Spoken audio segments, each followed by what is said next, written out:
নমস্কাৰ, মই সাংবাদিক পংকজে আপোনাক সকলোকে পুনৰবাৰ মোৰ ইউটিউব চেনেল তথা ফেচবুক পেজ পংকজ শ্লিমকালে আন্তৰিকতাৰে স্বাগতম জনাই লৈ আনিছোঁ এই মুহূৰ্তত এটা উদ্বেগজনক খবৰ।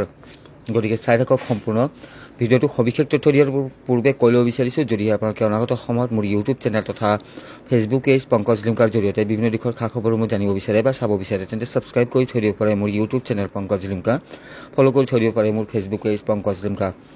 স্ক্ৰীণত আপোনালোকে দেখি আছে আৰক্ষীৰ জিম্মাত দুগৰাকীকৈ যুৱক, আৰু এই যুৱক দুজনৰ পৰা এনেদৰে বৃহৎ পৰিমাণৰ যি গাঞ্জা, সেই গাঞ্জা উদ্ধাৰ কৰা হৈছে। আৰু যুৱক দুজনে এই গাঞ্জাখিনি এখন নতুন এল্টো কেটেন বাহনত সৰবৰাহ কৰি আছিল, আৰু তেনে সময়তে আৰক্ষীয়ে জব্দ কৰিবলৈ সক্ষম হৈছে এই বৃহৎ পৰিমাণৰ গাঞ্জাখিনি। এই দৃশ্যাংশ গোৱালপাৰা জিলাৰ ধূপধাৰা আৰক্ষী থানাৰ অন্তৰ্গত অম্বুকৰ, আৰু অম্বুকৰ মাছপাৰাত আচলতে এল্টো বাহনসহ এই যুৱক দুজনক এই গাঞ্জাৰ সৈতে গ্ৰেপ্তাৰ কৰিবলৈ সক্ষম হৈছে আৰক্ষীয়ে। আৰু সেই যুৱক দুজনে আচলতে এখন এল্টো বাহনেৰে এই বৃহৎ পৰিমাণৰ গাঞ্জাখিনি সৰবৰাহ কৰি থকাৰ এক গোপন সূত্ৰে খবৰ লাভ কৰিছিল গোৱালপাৰা জিলা আৰক্ষী প্ৰশাসনে। আৰু তাৰ পিছতে গোৱালপাৰা জিলাৰ সীমান্ত শাখাৰ উপ আৰক্ষী অধীক্ষক অভিলাষ বৰুৱাৰ নেতৃত্বত আচলতে এই সৰবৰাহকাৰী দুজনক গ্ৰেপ্তাৰ কৰিবলৈ এক অভিযান চলোৱা হয়। পিছ লোৱা হৈছিল, যুৱক দুজনৰ বাহনক পিছ লোৱা হৈছিল, কিন্তু যুৱক দুজনে সেই কথাটো উমান পায় আৰু যিমান পাৰে তীব্ৰ গতিৰে বাহনখনলৈ গুৱাহাটী অভিমুখে পলায়ন কৰিবলৈ চেষ্টা কৰি আছিল। খবৰ দিয়া হয় ধূপধাৰা আৰক্ষী, তাৰপিছত ধূপধাৰা আৰক্ষীয়ে ধূপধাৰা আৰক্ষী থানাৰ সন্মুখতে বাহনখন জব্দ কৰিবলৈ আচলতে খাপ পিটি আছিল, কিন্তু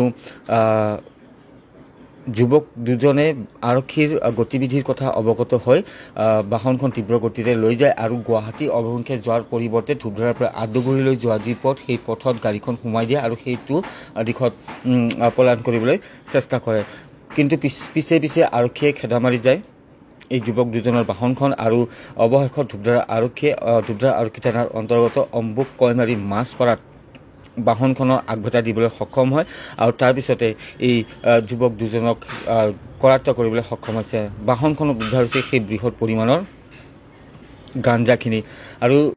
আৰু এখন এল্টো বাহনত মেঘালয়ৰ বাঘমাৰাৰ পৰা গুৱাহাটী দিশে গাঞ্জাখিনি সৰবৰাহ কৰি থকা এই দুজন যুৱকক ইতিমধ্যে আৰক্ষীয়ে গ্ৰেপ্তাৰ কৰিবলৈ সক্ষম হৈছে। যুৱক দুজনৰ জানিব পৰা মতে কামৰূপ জিলাৰ কমলপুৰৰ পালাৰা গাঁৱৰ জয়ন্তচন্দ্ৰ দাস আৰু ওদালগুৰিৰ 1 নং পুৰণি নলবাৰীৰ জংচাৰ দৈমাৰী বুলি জানিব পৰা গৈছে। ইতিমধ্যে দুয়োকে গ্ৰেপ্তাৰ কৰা হৈছে এনেধৰণৰ গাঞ্জা সৰবৰাহ কৰাৰ অপৰাধত, আৰু জেল হাজতলৈ প্ৰেৰণ কৰা হৈছে। আৰু এইখন বাহন নতুন বাহন, এল্টো কেটেন বাহন, আৰু এই এল্টো কেটেন বাহনখনতে দুয়োজন ধৃত যুৱকে এই যিখিনি গাঞ্জা, সেই গাঞ্জাখিনি সৰবৰাহ কৰি আছিল। আৰু উদ্ধাৰ হোৱা গাঞ্জাখিনি যি বজাৰ মূল্য, সেয়া কেইবা লক্ষাধিক টকা হ'ব বুলি জানিব পৰা গৈছে। তো এটা উদ্বেগজনক ঘটনা। এনেদৰে গোৱালপাৰা জিলা আৰক্ষী প্ৰশাসনে এক সফলতা লাভ কৰিবলৈ সক্ষম হয়, বৃহৎ পৰিমাণৰ ড্ৰাগছসহ গ্ৰেপ্তাৰ কৰি দুজনকৈ যুৱক।